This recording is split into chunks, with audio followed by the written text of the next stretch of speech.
Hello! Hello there, welcome to BTN Live, formerly Ask a Reporter, or R. We still don't have a theme song. I've been saying that since day one, but we're yet to have one. My name is Jack. I'm here with a couple of people, actually. Yeah. We have Tatenda. Hi, guys. So enthusiastic. And then also from Southern Launch, we're luckily enough to have Nida and Amy joining us. Hello. So you're going to be helping us answer some questions, because this week we looked at a space capsule that came down into South Australia. Tatenda, what was the story about? Remind me. It was a capsule. So it was launched from the US and it orbited Earth, for 6 weeks, making medicine in space, and then it re-entered here in Australia. And that's a big deal because a commercial spacecraft has never re-entered here, which is pretty cool. And it landed in Kaniba?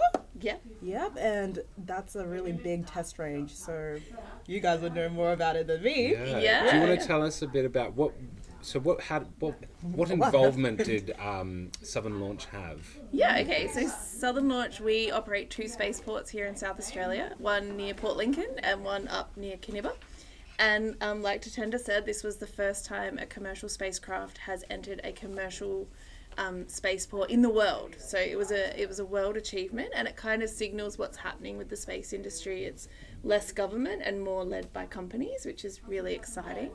Nida here was one of our engineers that made sure the re-entry was going to be safe. So she did a lot of analysis on how do you get a capsule to re-enter the Earth's atmosphere, and that's really beyond my skill set. So Nida can probably explain that. How do you get a capsule to re-enter the Earth's atmosphere? So a lot of it is to do with there's a bus that essentially controls the capsule, and it drives it back into the Earth's atmosphere essentially. Okay. So this bus looks at the different ways that you can get this capsule to almost aim to a certain point on the ground,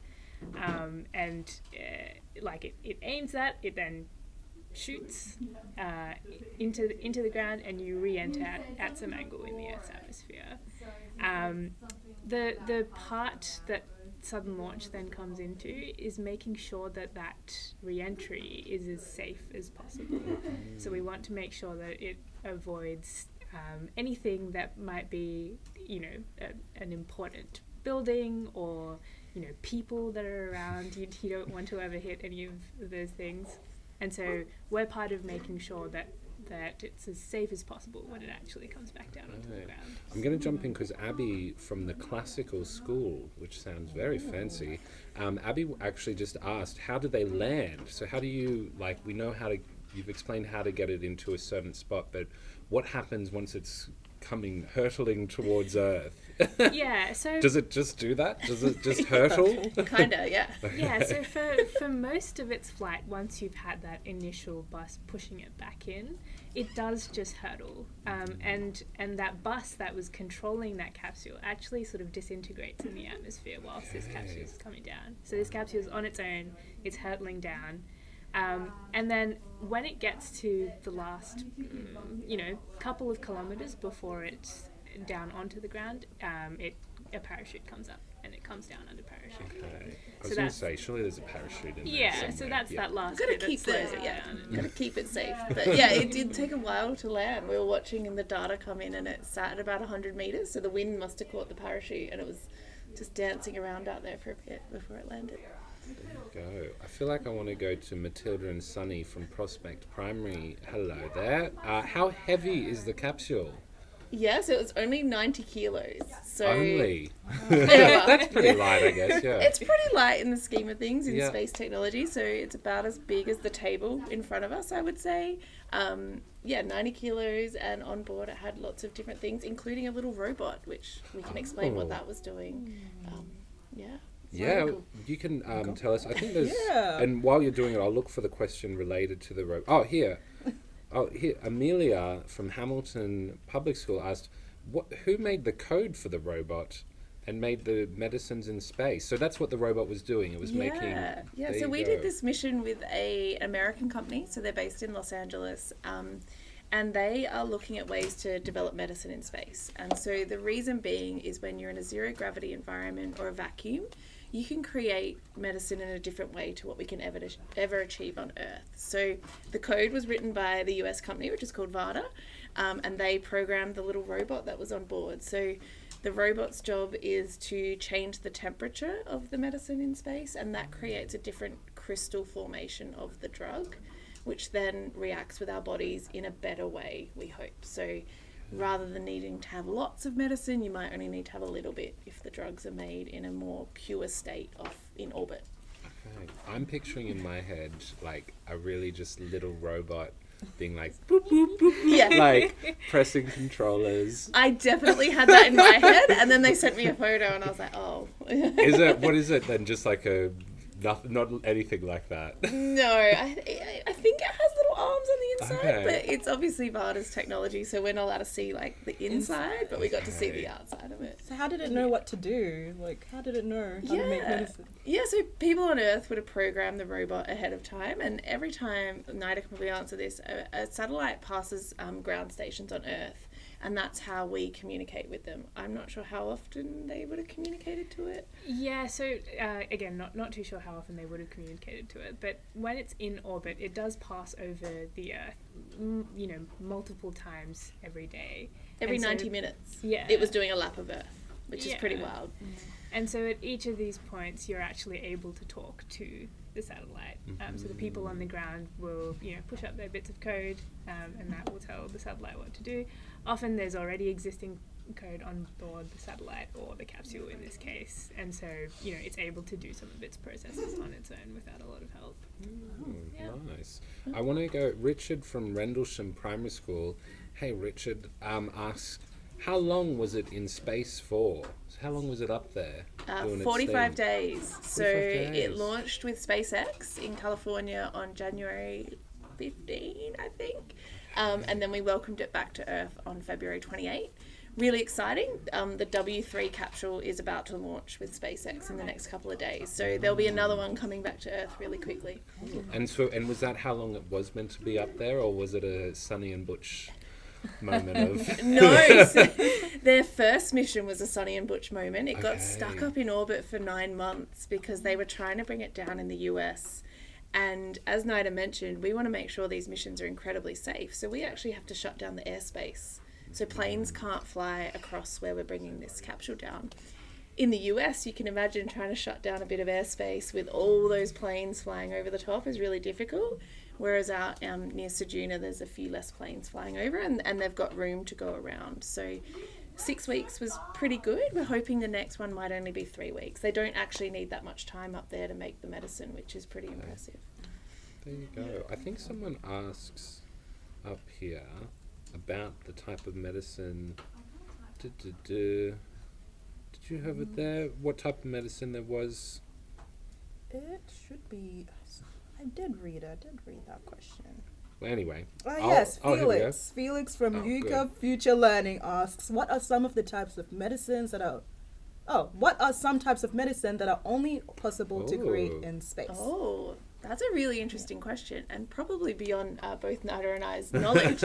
But the first mission made a medication called ritonavir, which helps people with HIV. And so the basis behind making that drug in space was to make that more pure crystal. So that drug currently is administered via IV, so people have to go to a health clinic or into hospital to get the drug. They're hoping that by making it in space, perhaps it can be administered by an injection or a tablet or a patch. So it's about making those patient outcomes better.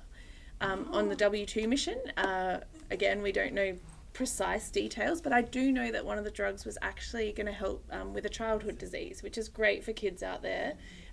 Pretty wild to think that your medicine might be made in space, but they're definitely trying lots of different drugs out there to see if they can improve patient outcomes. Go. And I guess there was a question following that from Izzy, from Good and the Beautiful Homeschooling in Tasmania. She asked, why would space drugs be cheaper? Wouldn't it be more expensive? Because you need a lot of money and materials to make it. Yeah, so with again, I mentioned it before, so now that commercial space is leading the way, launches are becoming cheaper. So to get your satellite or your capsule into space is becoming a lot cheaper, which means companies are looking at ways to, capitalize on that. And that's where the medicine's coming in. The robot making these medicines, it was only a tiny little test tube, and apparently that was enough to make a lot of drugs. So if you think about the crystals that are in our tablets that we take, like a Panadol, they're tiny. You don't actually need much space on board. So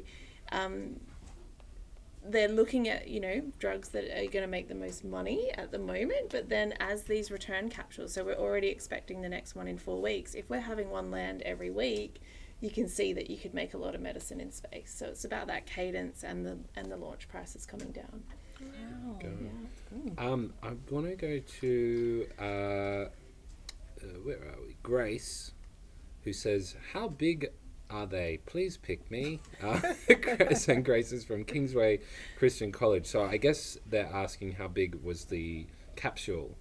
And then we've actually also got a rocket that we can sort of show as well. Yeah, so the capsule was about 1 metre in diameter, so and 90 kilos, as Tilly and Sunny asked. So that was really cool. It got launched on a Falcon 9 rocket, which is about, is it 30 metres, Nida? It's very, very tall. I don't know the exact details, but yeah, super, super tall rocket. So yeah, a big 30-metre rocket. And as Jack said, we do have some rocket parts here, but they're a lot smaller. So this is a small suborbital rocket that we have made at Southern Launch. I think 20 different South Australian companies have contributed to this rocket, and we're hopefully going to launch it in the next couple of weeks. This exact one?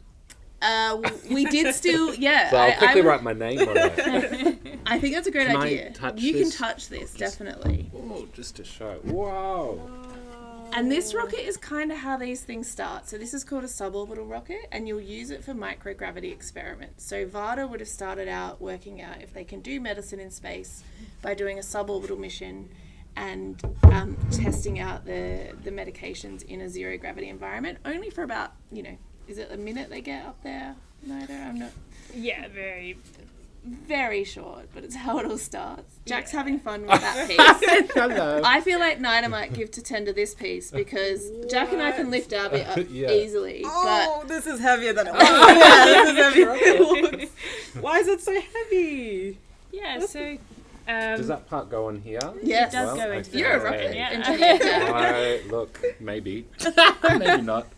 Yeah, so the reason we have this little really heavy part that goes into the nose of the rocket is we actually need to control how the rocket flies in the atmosphere. Mm-hmm. So if you have something that isn't heavy enough at the front end, it's going to tumble in space essentially, or tumble in the atmosphere. It's going to sort of do a little flip, and that won't be ideal for the flight of the rocket. And so to make sure that it flies through in the sort of direction and the way that we'd like to fly it, we make it a little bit heavier at the nose. Can I have a hold as well? Yeah, go for it. Oh wow, yeah, that is heavy. Yeah, you can do your gym workout. You could. How much is this? We've actually I've never asked the engineers at work how much it weighs. So there's a little extra component to this as well, but from memory, both of them together are about 20 to 30 kilos. Something along those lines, yeah. What is it made out of? Stainless stuff. steel. Heavy yeah. stuff. Yeah. The rest of it's carbon fibre. So the nose cone Jack was playing was carbon fibre, and this was 3D printed using brand new technology. And there's a lot of detail on the inside. You can see. Because, we're trying to make it as light as possible in the midsection to have the bottom and the top have the weight. Okay. And now, because Isla from homeschooling in Bridgetown, hi Isla, just asked, what colour is it? Is it the same, was the capsule, and you can watch the story and actually probably see for yourself, but... Yeah, the capsule is really interesting, and I think Tatenda learned this. It started out white, and the bottom was actually stainless, like it was a reflective silver. Yeah. Have a look at the video because it didn't come back to earth that colour, like that's for sure.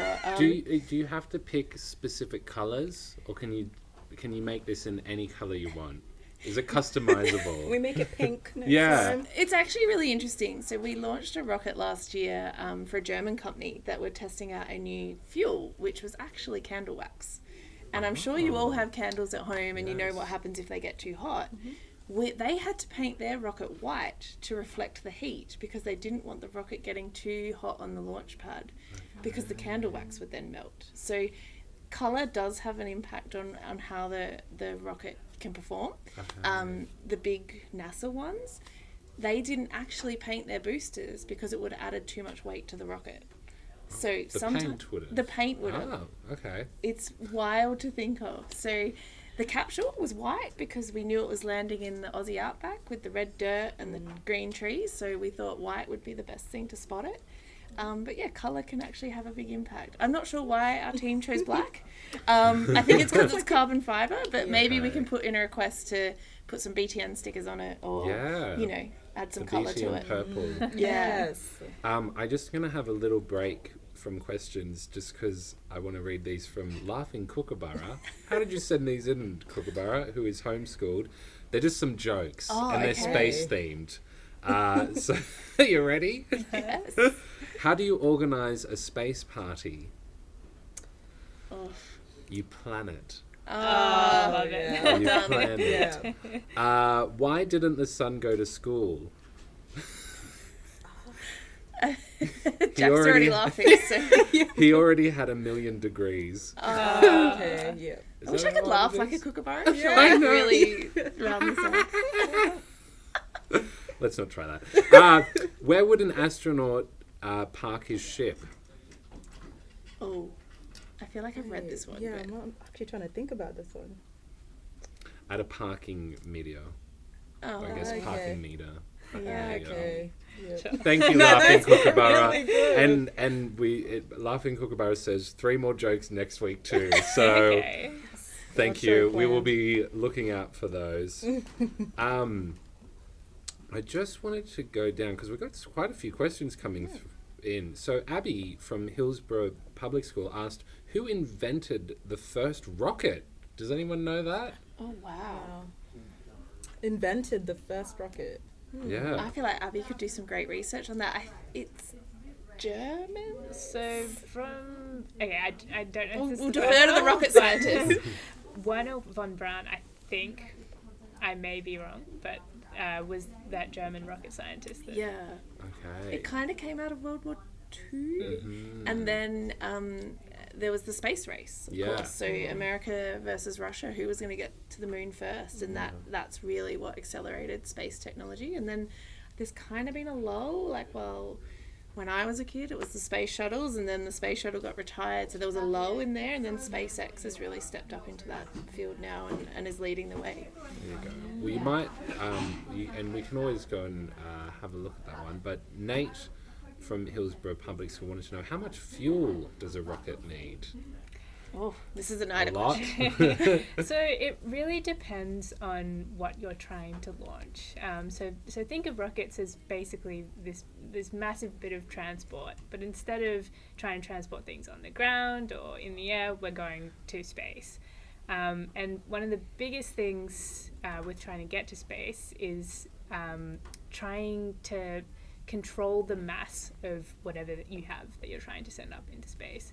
So depending on the mass of whatever object you're trying to send, so it could be the capsule that Vada sent up, it could be a bunch of these capsules and satellites, that's going to affect the amount of fuel that you have on the rocket. So greatly varies depending on what you'd like to send up, but that's gonna be the factor that controls it.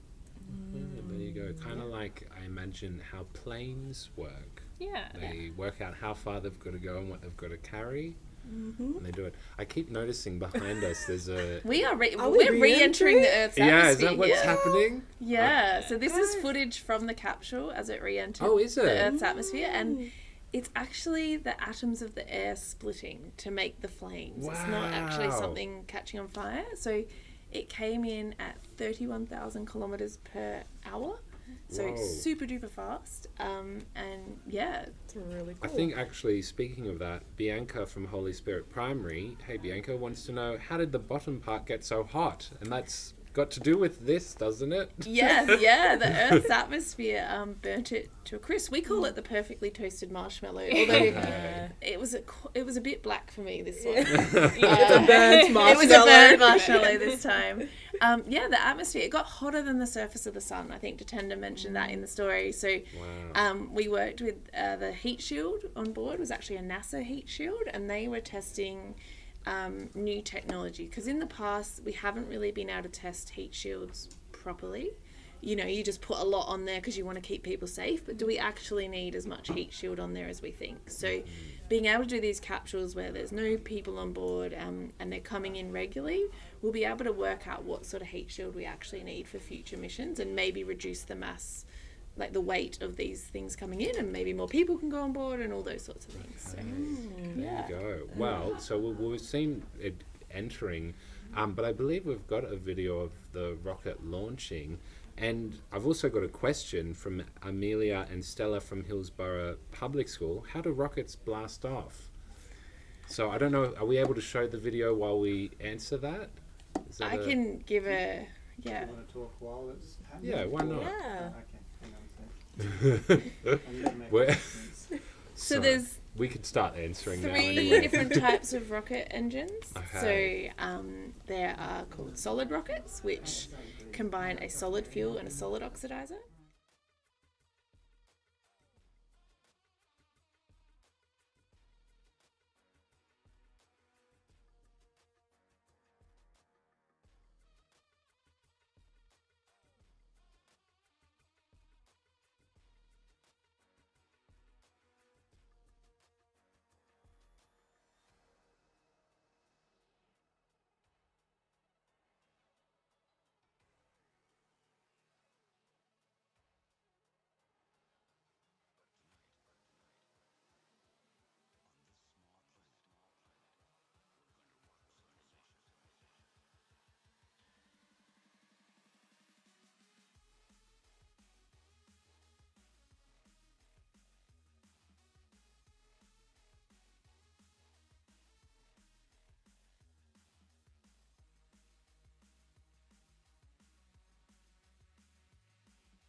Wow. That was cool. That was pretty cool. Yeah. So do they look, when you're there in person, does it look like it's going much faster in the air? Because it looked kind of slow when I was watching the video. Yeah, it's weirdly slow. I think the thing that surprised me the most was the noise. So you watch it and there's no noise because it's going faster than the speed of sound. And then the noise hits you and it was so loud. Like I felt it in my chest. I don't know about you. Did too. Yeah, that's the coolest bit. I would say go watch a rocket launch just to feel it, really. Go.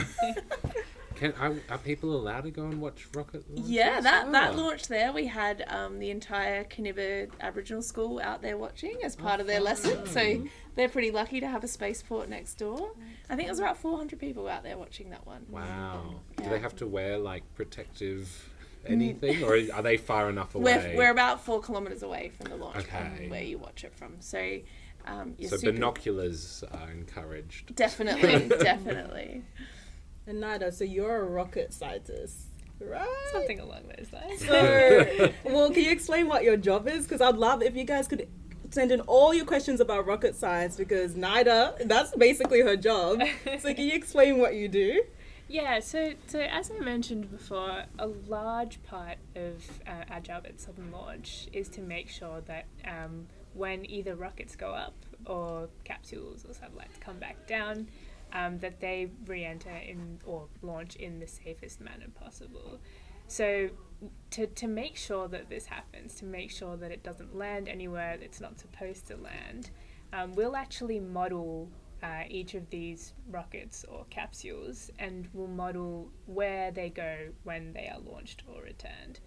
But when you have something like this, there's so many different factors that could change where you actually land, right? So if there's a little bit of variation in the mass of the rocket on the day, it's not going to land exactly where you thought it would land. If the wind conditions are different, it's not going to land exactly where you thought it would land.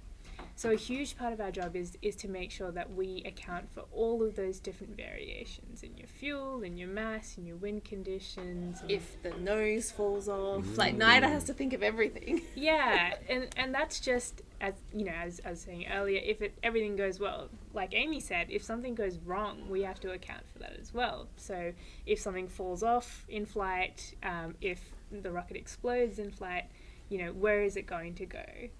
And so we model all of that, and we then try and figure out, okay, what's the risk to everybody that may be around in that area? What's the risk to everything that may be around in that area?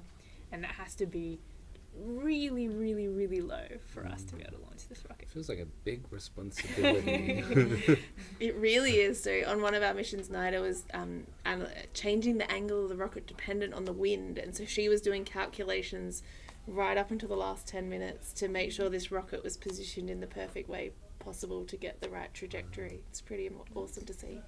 Does anyone ever say to you, "Oh, it's not rocket science," and then you're like, actually. I think a lot of people have made this joke. Well, I'm one of them now. Joining the Laughing Kookaburra. I reckon we'll end on this question from Matilda from Hillsborough Public School. When is the next rocket being launched? Yeah, okay. Where can we see it? Our next rocket from Kaniba will be later this year. So we have quite a few missions coming up. Like I said, the W3 Capsule is about to come back down, but there's actually rocket launches happening almost every day in the US with SpaceX. You can watch their live streams, they're really good. And there's also a New Zealand company that launches rockets pretty regularly as well. So if you're really into rocket launching, jump online and you can watch lots of live streams. But we'd love to welcome you out to Kaniba probably later in the year. Rocket launches always get delayed.